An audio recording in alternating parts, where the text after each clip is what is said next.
Srimad Bhagavatam, Canto 1, Chapter 2. Text 4 purport, text 5 verse and purport.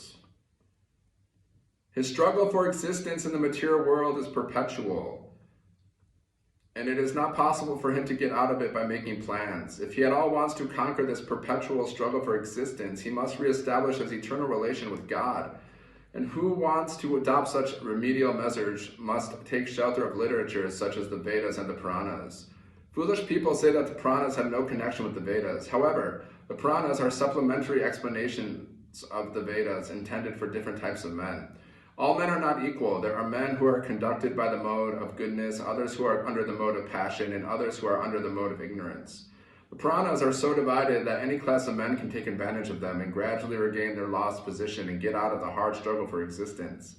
Srila Sutta Goswami shows the way of chanting in the Puranas. This may be followed by persons who aspire to be preachers of the Vedic literatures and the Puranas. Srimad Bhagavatam is the spotless Purana,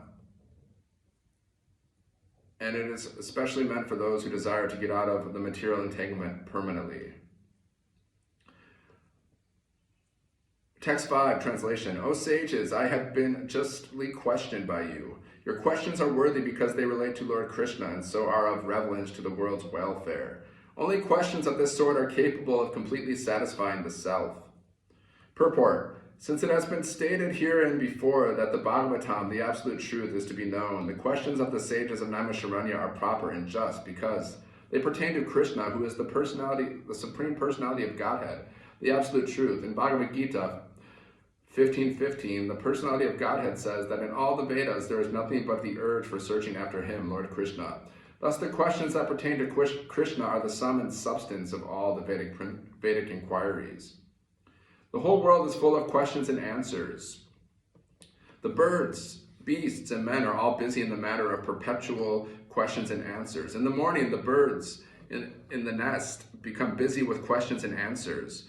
And in the evening, also the same birds come back and again become busy with questions and answers. The human being, unless he is fast asleep at night, is busy with questions and answers.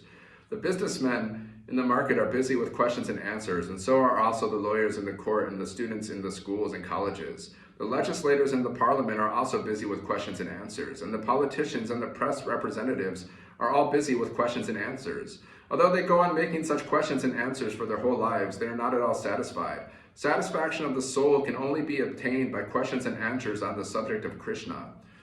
Krishna is our most intimate master, friend, father, or son, and object of conjugal love. Forgetting Krishna, we have created so many objects of questions and answers, but none of them are able to give us complete satisfaction. All things but Krishna give temporary satisfaction only.